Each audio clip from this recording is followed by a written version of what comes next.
Morning students. आज मैं वापस तीसरा वीडियो डाल रहा हूँ एजी केमिस्ट्री का बटा जीवांश सुधार। कल हमने पढ़ा था कार्बोहाइड्रेट्स का विच्छेदन। कार्बोहाइड्रेट्स का जो विच्छेदन है उसमें टोटल 7 है। सरल संख्याओं का विच्छेदन है, स्टार्च का विच्छेदन है, हेमीसेलुलोज का विच्छेदन है, सेलुलोज का विच्छेदन है, लिग्निन का है, प्रोटीन का है। कल हम सरल संख्याओं का विच्छेदन पढ़ चुके हैं। सरल संख्याओं के विच्छेदन मैंने पढ़ा था कि अगर उनका पूर्ण रूप से विच्छेदन होता है, पूर्ण रूप से कठिन होता है तो CO2 और H2 में कन्वर्ट हो जाती है। अगर पूर्ण रूप से विच्छेदन नहीं होता है, अपूर्ण रूप से मतलब पूर्ण विच्छेदन तब होगा जब वायु की पर्याप्त मात्रा होगी। अगर वायु अधिक में रहेगी तो क्या होगा, सरल संख्याओं का विच्छेदन है वो और छोटे अणुओं में हो जाएगा। ठीक है, अगर वायु की कमी होगी तो जो सरल संख्याएं हैं वो कोई कार्बनिक अम्ल है, एल्कोहल है, मोस्टली कार्बनिक अम्ल और एल्कोहल में कन्वर्ट होती है। लेकिन हर बार ये जरूरी नहीं है, कार्बनिक अम्ल और जल भी बन सकता है, एल्कोहल और जल भी बन सकता है, एल्कोहल के साथ CO2 बन सकती है। लेकिन कार्बनिक अम्ल या एल्कोहल में से एक उत्पाद साथ में रहेगा। कुछ फंजाई वगैरह क्या कर देती है, जो सरल संख्याएं होती है इनको ब्यूटाइलिक अम्ल, प्रोपियोनिक अम्ल, सिट्रिक अम्ल अम्लों में क्या कर देती है, विच्छेदित कर देती है। अब हम दूसरा पढ़ेंगे स्टार्च का विच्छेदन। दूसरा जो पॉइंट है वो है स्टार्च का विच्छेदन। स्टार्च के विच्छेदन की बात करें तो पहली बात ध्यान रख लेना, हमने सरल संख्याओं के विच्छेदन करा था कि उसमें जो वायवीय जीवाणु होते हैं वो मोस्टली क्या करते हैं, उसका विच्छेदन करते हैं। यहाँ पे क्या होगा, जो अवायवीय जीवाणु होंगे स्टार्च के विच्छेदन में अवायवीय जीवाणु है वो ज्यादा भाग लेते हैं। अवायवीय जीवाणु को स्टार्च का विच्छेदन या तो कार्बनिक अम्ल में या एल्कोहल में या एसीटोन में या हाइड्रोजन गैस में या CO2 में कर देते हैं।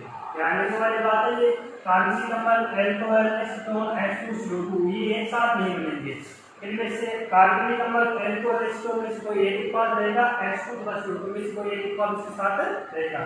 ठीक है, ध्यान देने वाली बात है। स्टार्च है, रिएक्शन कौन से जीवाणु करेंगे, अवायवीय जीवाणु होते हैं। जो अवायवीय जीवाणु होते हैं वो स्टार्च को कार्बनिक अम्ल, एल्कोहल, एसीटोन, हाइड्रोजन गैस या CO2 में चेंज कर देते हैं। ठीक है, सबसे पहले जब रिएक्शन स्टार्ट होती है, जैसे स्टार्च है, अगर मिट्टी में स्टार्च है रिएक्शन कैसे स्टार्ट होती है, मिट्टी में क्या होता है, डाइस्टेज एंजाइम होते हैं। डाइस्टेज ऊपर तो डाइजेशन करते हैं। डाइस्टेज एंजाइम का काम होता है जल विश्लेषण का। जल विश्लेषण का मतलब किसी बड़े अणु को छोटे अणु में तोड़कर पानी में मिला देते हैं। सबसे पहले जो प्रक्रिया है वो स्टार्च से स्टार्ट होती है।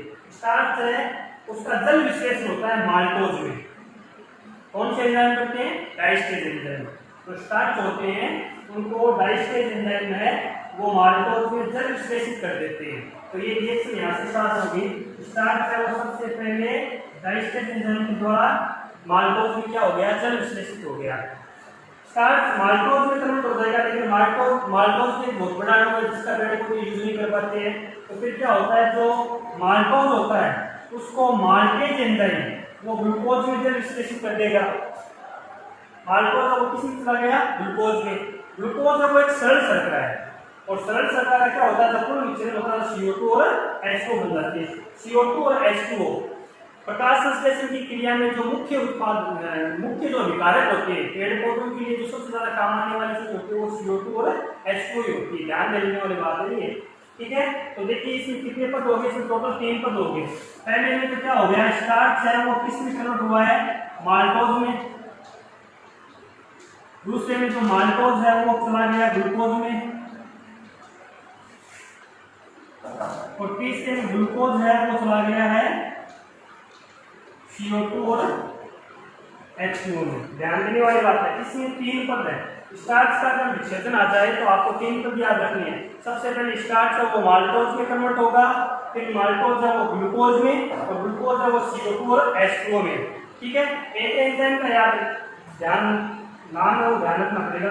माल्टोज को माल्टेज और ग्लूकोज में बदलता है। माल्टोज माल्टेज नेम समान है, याद रह जाएगा, ये ध्यान रखना है। स्टार्च को माल्टोज में जल विश्लेषण करने वाला जो एंजाइम होता है उसका नाम होता है डाइस्टेज। एंजाइम का नाम याद रखना ध्यान जरूरी है। ठीक है, स्टार्च है वो कार्बनिक अम्ल में बदल सकता है, एल्कोहल में, एसीटोन में, H2 में, CO2 में चेंज हो सकता है। ये सिंपल सी बात है कि वो इस चीजों में चेंज होता है। लेकिन जो रिएक्शन होती है वो यहाँ से स्टार्ट होती है। जो स्टार्च है वो सबसे पहले माल्टोज में कन्वर्ट होता है या माल्टोज में जल विश्लेषित होता है। कौन से एंजाइम के द्वारा, डाइस्टेज के द्वारा। फिर ये जो माल्टोज है वो चेंज होता है ग्लूकोज में, जल विश्लेषित होता है ग्लूकोज में। किस कौन से एंजाइम के द्वारा? माल्टेज के द्वारा। ग्लूकोज है वो सरल चल रहा है, और जो सरल चल रहा है होते हैं उनका पूर्ण विच्छेदन होता है। जब वायु का अधिक होता है तो वो CO2 और H2 में कन्वर्ट हो जाती है। इस प्रकार से स्टार्च का विच्छेदन होता है। स्टार्च का विच्छेदन पूरा हो गया, उसके बाद तीसरा पॉइंट है हेमीसेलुलोज का विच्छेदन। हेमीसेलुलोज का विच्छेदन क्या होता है? पहले वो तीव्र गति से होता है, जो सरल संरचनाएं होती हैं उनके साथ साथ हेमीसेलुलोज का भी क्या होता है? बहुत तीव्र गति से क्या होता है? विच्छेदन होता है। लेकिन जैसे जैसे अभिक्रिया आगे बढ़ती है धीरे धीरे क्या हो जाता है, इसका जो अपघटन है वो बहुत ही मंद गति से होना स्टार्ट होता है। मैंने बताया था प्रारंभ इसका अपघटन बहुत तीव्र गति से होगा, लेकिन जैसे जैसे अभिक्रिया बढ़ती जाएगी वैसे वैसे अपघटन की क्रिया में क्या आती जाएगी? कमी आती जाएगी। तो अपघटन की जो क्रिया है वो बहुत ही मंद गति से होनी स्टार्ट हो जाएगी। अब ध्यान देने वाली बात क्या है? देखो, जब ग्लूकोज या सरल शर्करा बन जाती है तो वो तो CO2 और H2 में कन्वर्ट हो जाती है। जब तक शर्करा नहीं प्राप्त होती है तब तक क्या होते हैं? पेड़ पौधे उसको यूज नहीं कर पाते।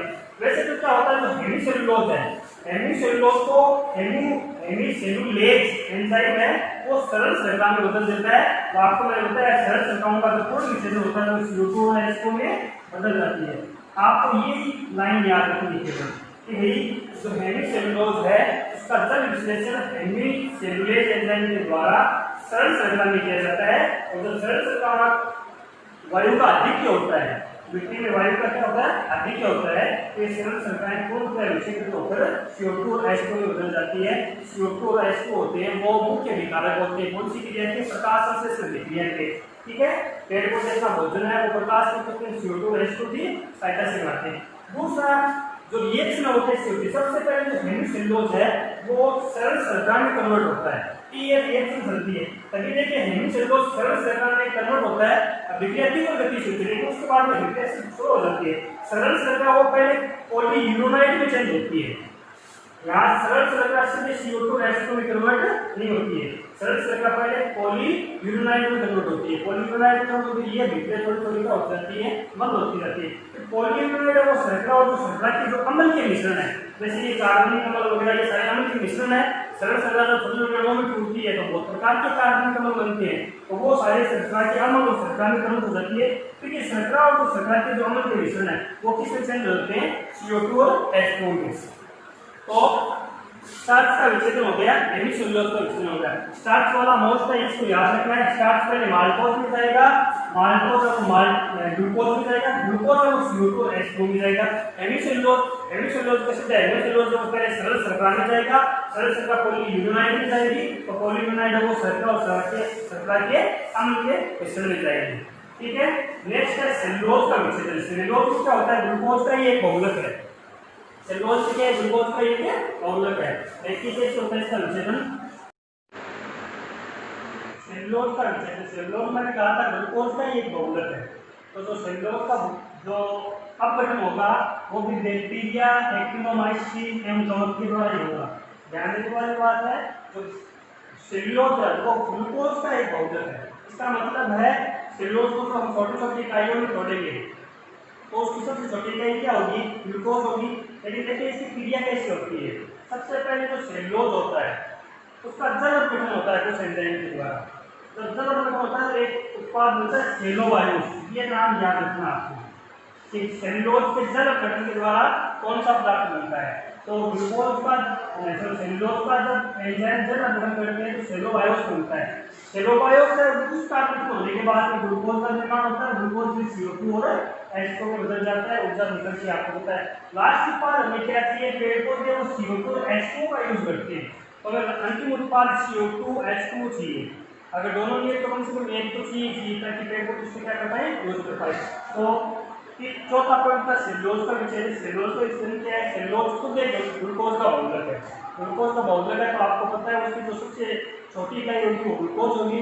इसलिए सेलुलोज का विच्छेदन जो ग्लूकोज मूलतः जो मोस्टली बन रहा है उसमें क्या होता है? तो बैक्टीरिया, एक्टिनोमाइसीन, कवक सारे क्या कर सकते हैं? ग्लूकोज के जो बहुलक होते हैं उनका अपघटन कर सकते हैं। सेलुलोज क्योंकि ग्लूकोज का एक बहुलक है तो बैक्टीरिया, एक्टिनोमाइसीन और कवक के द्वारा इसका क्या कर दिया जाता है? जल अपघटन कर दिया जाता है। होता कैसे है? सेलुलोज है उसको कुछ एंजाइम जल अपघटित करके सेलोबायोस में बदल देते हैं। सेलोबायोस का फिर उसका अपघटन होता है, उसका अपघटन होता है तो वो ग्लूकोज में बदल जाता है। ग्लूकोज का आपको पता ही है, उनका ग्लूकोज को वायु की हड्डी के लिए ग्लूकोज वायु के हड्डी में पूर्णतः विच्छेदित होकर क्या बनाता है, CO2 और H2O। तो इस लाइन को याद रखना आपको कि जो सेलुलोज है वो पहले किसमें बदलेगा, सेलोबायोस में। सेलोबायोस किसमें बदलेगा, ग्लूकोज में। तो ग्लूकोज है वो चेंज हो जाएगा CO2 और H2O में।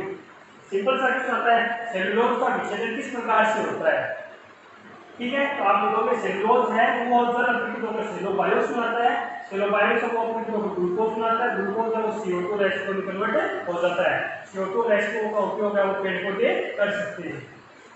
उसके बाद में लिग्निन का विच्छेदन, मैंने पहले बताया था आपको, लिग्निन का विच्छेदन बहुत ही कम मात्रा में होता है, बहुत ही कम मात्रा में। रीजन है उसका क्योंकि एक संकीर्ण पदार्थ है। संकीर्ण पदार्थ का मतलब जिसमें एक बेंजोल तत्व पाया जाता है। बेंजोल तत्व होता है जिसमें बहुत सारी सह श्रृंखलाएं होती है, चारों ओर उसकी क्या होती है, श्रृंखलाएं जुड़ी हुई रहती है, वो बीच में एक श्रृंखला पाई जाती है, जिसके कारण क्या होता है, बैक्टीरिया फंजाई ये तो इसको विच्छेदित कर ही नहीं पाते, और कर पाते तो इसकी बहुत कम मात्रा को विच्छेदित कर पाते हैं, क्योंकि इससे क्रिया नहीं कर पाते। जो उसका बेंजोल चक्र होता है वो एक सुरक्षा की तरह काम करता है, बहुत हार्ड श्रृंखला होती है उसकी, जिस श्रृंखला को तोड़ना है वो फंजाई और बैक्टीरिया की बस की बात नहीं होती है, तो विच्छेदन बहुत कम होता है। लिग्निन का विच्छेदन बहुत ही कम होगा। उसका रीजन पूछते तो आपको बताना होगा कि इसका रीजन ये है कि जो लिग्निन है वो एक संकीर्ण पदार्थ है जिसकी श्रृंखला में एक बेंजोल तत्व पाया जाता है। बेंजोल तत्व होता है उसके चारों ओर निकली हुई रहती है, बहुत सारी श्रृंखलाएं निकली हुई रहती है, और ये जो बेंजोल तत्व होता है ये बहुत ही क्या होता है, जटिल अणु होता है। ये जो चक्र होता है वो बहुत ही जटिल चक्र है, जिसको तोड़ना फंजाई और बैक्टीरिया की बस की बात नहीं होती है।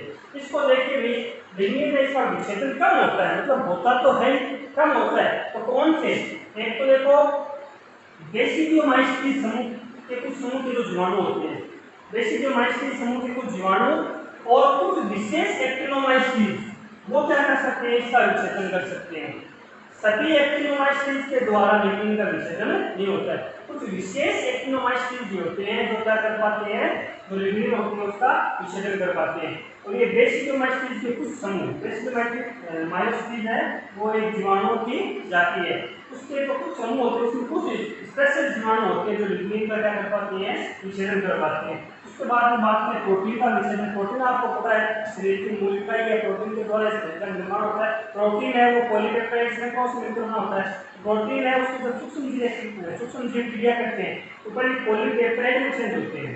तो जो पॉलीपेप्टाइड है वो एमिनो अम्ल, ये आपको पता होगा, आपने 10th क्लास में पढ़ा होगा, किसी क्लास में पढ़ा होगा कि एमिनो अम्ल है वो एक एमिनो अम्ल लगातार जुड़ते जाते हैं तो उनके बीच में पेप्टाइड बन बनते हैं, जिससे एक पॉलीपेप्टाइड श्रृंखला बनती है जिससे क्या कहते हैं, प्रोटीन कहते हैं। जब अणु क्या होता है, अणु 1000 से अधिक हो जाता है तो प्रोटीन कहलाता है। प्रोटीन पर जब सूक्ष्म जीव क्रिया करते हैं तो वो पहले पॉलीपेप्टाइड में चेंज होता है, पॉलीपेप्टाइड एमिनो अम्ल में, एमिनो अम्ल पर जब बैक्टीरिया और फंजाई क्रिया करते हैं, या एमिनो अम्ल का जब बैक्टीरिया और फंजाई क्या करते हैं, मिश्रण करते हैं, तो वो कार्बनिक अम्ल, एल्कोहल, NH3 अमोनिया में, CO2 में या कुछ अन्य यौगिक भी बना सकती है। देखिए कार्बोहाइड्रेट का विच्छेदन हम पढ़ रहे थे, ये पूरा कार्बोहाइड्रेट का विच्छेदन कंप्लीट हो गया। सबसे पहले हमने सरल श्रृंखलाओं का विच्छेदन पढ़ा। सरल श्रृंखलाएं वो CO2 और H2 में कन्वर्ट हो जाती है अगर वायु को अधिक है, अगर वायु कम मात्रा में है तो CO2 और H2 नहीं बनती, जो कार्बनिक अम्ल और अल्कोहल बनते हैं। उसके बाद में स्टार्च के बारे में पढ़ा। स्टार्च है वो पहले माल्टोज में जाता है, माल्टोज है वो ग्लूकोज में जाता है, ग्लूकोज है वो H2O CO2 में चला जाता है। उसके बाद में हमने हेमीसेलुलोज को पढ़ा। हेमीसेलुलोज जो है उसको हेमीसेलुलोज कहते हैं, वो क्या करता है, डायरेक्ट सरल श्रृंखला में उतर जाता है। लेकिन सरल श्रृंखला वो पहले पॉलीयूरेनाइड में चेंज होती है, उसके बाद में वो शर्करा और शर्करा के अम्लीय मिश्रण में जाती है। बात करें सेलुलोज की, तो सेलुलोज है वो सूक्ष्म जीवों के द्वारा या एंजाइम के द्वारा थलग बन होकर सेलोबायोस बनाता है। ये याद रखने वाली बात है, सेलोबायोस सेलुलोज के थलग गठन से क्या बनता है, सेलोबायोस। सेलोबायोस है उसका वो ऑर्बिट पर ग्लूकोज बनाता है, ग्लूकोज है वो CO2 और H2O में कन्वर्ट हो जाती है। बात करें लिग्निन की, तो लिग्निन का विच्छेदन है वो बहुत ही कम होता है। उसका रीजन पूछेगा तो इसका रीजन क्या है कि इसकी श्रृंखला में क्या पाया जाता है, बेंजोल चक्र पाया जाता है। लिग्निन की श्रृंखला में बेंजोल चक्र पाया जाता है, जिसके कारण क्या होती है, इसकी जो संरचना हो जाती है वो बहुत ही जटिल हो जाती है, जिससे मोस्टली बैक्टीरिया और फंजाई क्रिया ही नहीं कर पाती है। बैक्टीरिया और फंजाई क्या नहीं कर पाते, इसलिए क्रिया नहीं कर पाते, क्रिया नहीं कर पाएंगे तो इसका विच्छेदन नहीं कर पाएंगे। करेंगे तो बहुत ही कम मात्रा में करेंगे, विच्छेदन किसके द्वारा होता है, बेसिडियोमाइसीन से कुछ समूह और कुछ विशेष एक्टिनोमाइसीन से वो क्या कर पाते हैं, लिग्निन का विच्छेदन कर पाते हैं। प्रोटीन प्रोटीन आपको पता है अमीनो एसिड का बहुलक है। प्रोटीन है वो पहले कुछ सूक्ष्म जीवों की क्रिया के द्वारा अपघटित होकर पॉलीपेप्टाइड बनाता है। पॉलीपेप्टाइड है वो अपघटित होकर एमिनो अम्ल बनाता है। एमिनो अम्ल का अपघटन बैक्टीरिया और फंगाई कई बार होता है, इसके द्वारा कार्बनिक अम्ल, अल्कोहल, NH3, CO2 अन्य रूपों में चेंज हो जाता है। ठीक है बच्चों, ये कार्बोहाइड्रेट का विच्छेदन पूर्ण हो गया है। नेक्स्ट वीडियो में मैं आपको ये जीवाश्म पदार्थों के विच्छेदन को प्रभावित करने वाले कारकों के बारे में बताऊंगा। ठीक है, धन्यवाद।